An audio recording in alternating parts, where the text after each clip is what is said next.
দেখুন শওকত সাহেব এটা প্রি প্ল্যান করেছে। শওকত সাহেব উনি দেখতে পাচ্ছেন তার পায়ের নিচের মাটি নাই, কারণ ৮-১০টা বিধানসভা থেকে লোক নিয়ে এসে আইএসএফ কে চ্যালেঞ্জ করে একটা র্যালি করেছিল। সেই র্যালিতে তিনি সুপার ফ্লপ, পায়ের নিচে মাটি নাই, ভাঙড়ের মানুষ তার সাথে নাই, এটা নাটক করতে হবে। আমি তো চাই এটা ন্যাশনাল ইনভেস্টিগেশন এজেন্সিকে দিয়ে তদন্ত করা হোক, কারণ বোমার কথা এখন উল্লেখ হচ্ছে, এক্সক্লুসিভ যখন ব্যবহার হচ্ছে এখানে এনআইএ তদন্ত করুক।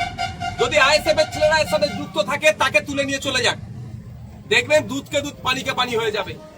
একাধিক কারণ আছে, গোষ্ঠীদ্বন্দ্বের শিকার হয়েছে কি সেটাও প্রশ্ন থেকে যাচ্ছে। তবে আমার সব থেকে বেশি সন্দেহ হচ্ছে নিজের ওপরে নিজেই অ্যাটাক করিয়ে আইএসএফ এর নিরীহ সাধারণ ছেলেদেরকে এই রমজান মাসে পুলিশি হয়রানি করানোর চেষ্টা হচ্ছে। তবে প্রশাসন নিরপেক্ষ তদন্ত করবে। প্রশাসন যদি মনে করে যে এই শওকত সাহেবের কথা শুনে একে ওকে নামে মামলা দিয়ে একে ওকে ডিস্টার্ব করব, এতটুকু বলে রাখছি, অনেক সহ্য করেছি, আমি আর কিন্তু চুপ থাকবো না, একদম ছেড়ে কথা বলবো না, নাটক বার করব। থানার অদূরেই বোমাবাজি হচ্ছে, থানা জানে না?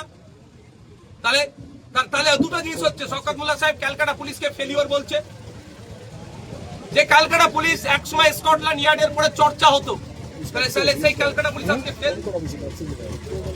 সঠিক তদন্ত হলে হয়তো দেখা যাবে শওকত সাহেব তার লোককে দিয়েই, আরে 12-13 খানা গাড়ি তিনি নিজে মুখে স্বীকার করছে, পুলিশের এসকর্ট আছে তার সাথে, তিনি নাকি জেট সিকিউরিটি পান, তারপরেও তার গাড়িতে মেরে দিল।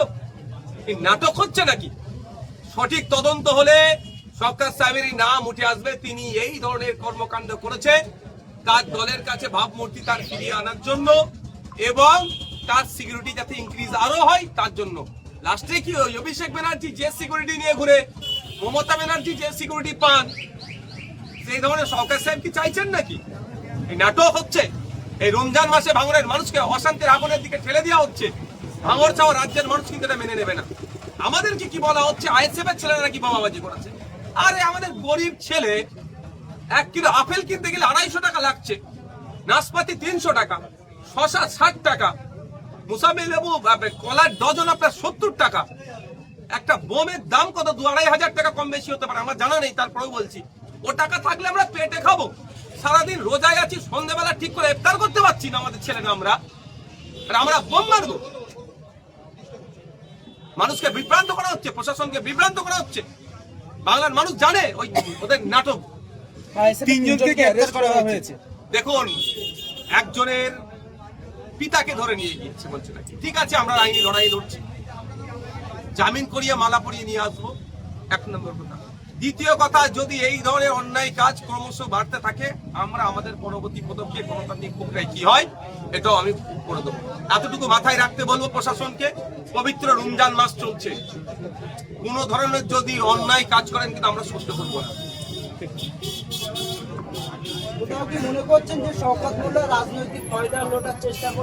100% মনে করছি না, এটাই বাস্তব।